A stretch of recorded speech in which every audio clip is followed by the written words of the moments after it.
Hello mga kabahag, mga kamangyan. Magandang araw sa inyo. Nandito ako ngayon sa Balayan na Batangas. Tayo ngayon sa tabing dagat. Nakikita natin yung may nag-aangat ng bangka. Ayan. Dahil nga sa parating na bagyo, tinatasan nila yung mukha ng mga tapit tayo konti. Dagat na dito. Mapapansin nyo mga kabahag, maraming mga barko na nakaangkla dito. So siguro tambay ko na kayo sila dito dahil sa akin ng nakasunod na darating. So ayan, bayanihan. Yeah, bayanihan sila.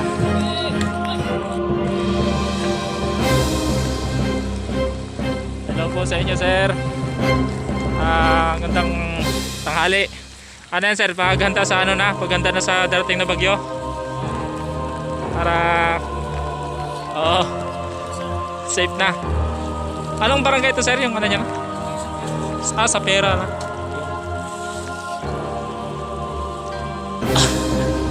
Nasira na. Naanod?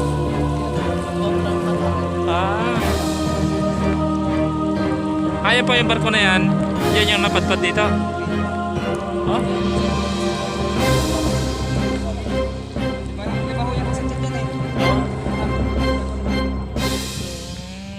Grabe ano.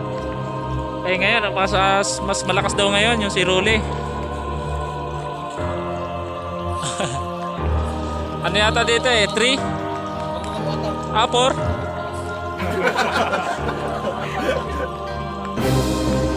Kaya pala yung iba may mga nakatali na sa bubong Ay, yung isa na yan kuya parang nasira. Talagang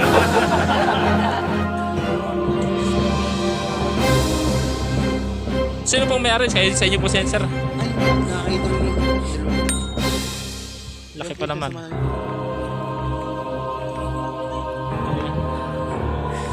Sabay sa barangay sa Pero mga kapatid, nandito tayo dahil nagatid ako ng isang pinsan ng kaibigan ko dyan. Pinatid ko, galing pa kami ng Muntinlupa. Motor lang. Salamat, sir. Salamat po sa ayun na mga kapatid, naghahandaan na talaga sila. Naghahandaan niya yung malakas na paparating na bagyo ngayong araw.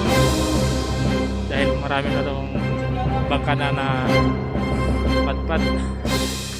So ayan, mapapansin nyo yung barko na yan sa tabi na. Bali 5 barko daw yan, parts na padpad dito sa tabi gawa ng bagyong Kinta.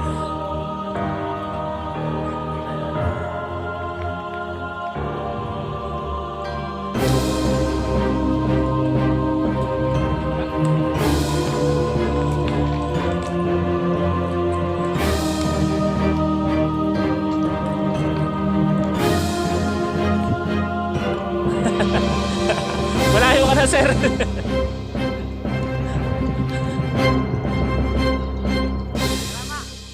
Ayan.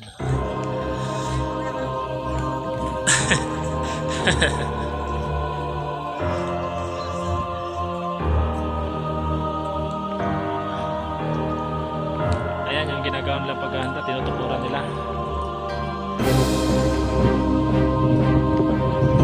Hirap nga naman mawala ng isang bangka Dahil siguro sa mga 500,000 ito, sir na. Oo. Oh.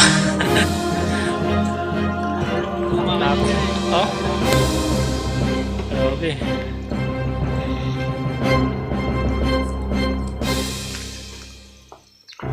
Buti po yung ibang birds na hila na. Oo. Oo.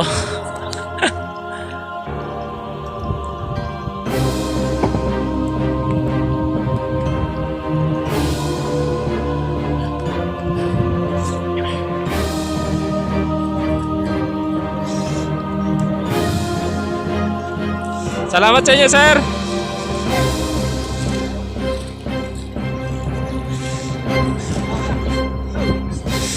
So yun mga kabahag, no, dito sa barangay Sapero. Sa ngayon, ganitong oras, 9:30, nandito tayo ngayon sa Sapero, barangay Sapero. So ayan yung barko. Yung isa na yung papansin nyo, malapit na sa tabi mga kapatid. Isa sa mga napadpad, 5 piraso daw yung napadpad na yan dito. Iba may nagtatali na ng boom. Mapansin nyo yung mga bahay na tinatali na nila.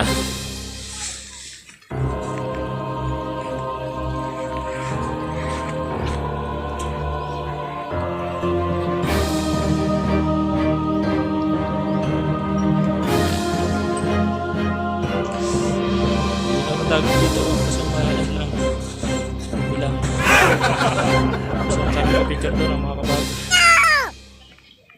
okay, sa pero kung saan mga naghahanda na yung mga insidente dito na may mga may-ari ng bangka, malalaking bangka na hindi nga naman biro halaga ng isang bangka na lalo ba yung ganun kalalaki. So ayan, so tatlo daw po makina niyan, makina pa lang dahil ipo na. Yun lang mga kapag aking mayatid sa inyo ngayon dito sa ating sa pero sa mga ganyan ang parating na bagyo. So lamang mga kapag sana tumaybayan yung aking masusunod na vlog. Ito nga pala si Mang Galat 21. Kung di pa kayo naka-subscribe sa aking user channel, paki-subscribe na ako at ganoon din paki-pindutin ang notification bell para lagi kayo updated sa aking susunod na video. So maraming salamat mga kabahag. Maraming salamat sa inyo. Bye-bye.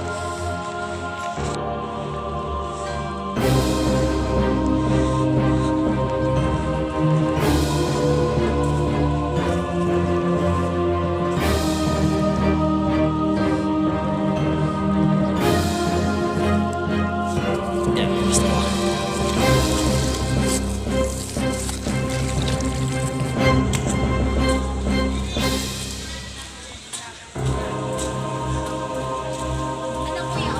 Okay na. Yeah!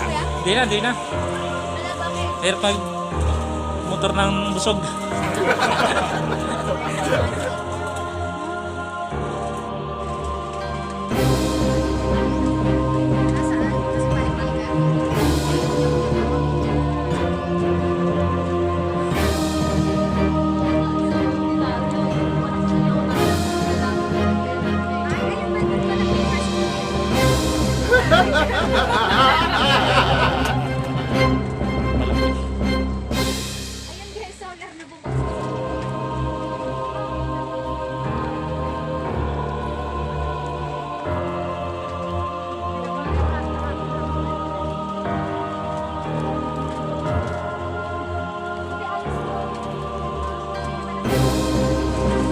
Ay buti kayo dito te pagka gantong malakas ang ulan dito, hindi delikado dito. Dito sa ano na to kasi laot na laot yan. Pagka malakas yung hangin. Hindi ka na lipat doon sa ano. Nalipat din po, ako na lang muna natitira, ayaw po ba yung bahay ko. Ayan nung taon, yung bumagyo, nung unayan, ang lahat yan, wala na ang patunga sa ilalim. Kundi pinatos-patos nila lang. Inayos na uli. Tapos na bagyo. Ay yung alon po, hindi lumalaki ang alon. Ako, Santa Cruz itong alon. Yan sa bahay ko. Ayan mga kapatid na. Kasi bahay lang na malapit na dito sa baka ng dagat.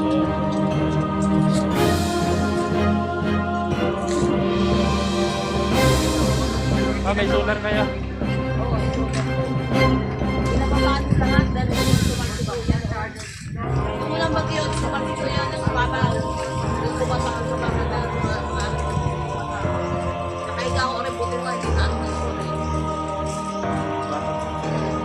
Butas natin, ay butas ang bubuhay na. Ayan po, nadali na rin ng kinta.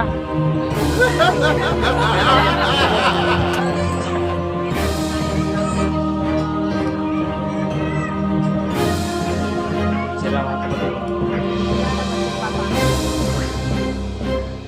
pagkatapos yata ng Rolly, meron na naman yata ang isa. Oo, yun. Oh, Shoni. Nakikista pa mga kapatid. Ayun.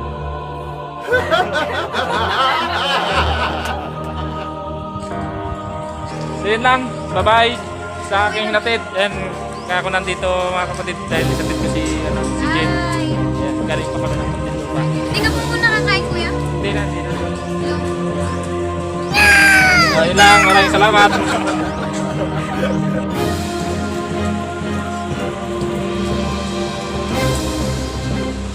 So yun mga kabahag. Pauwi na ako.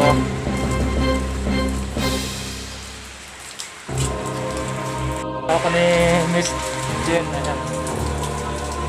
Siya yung aking nandito dito. Kaya ako napunta dito sa Barangay San Pedro.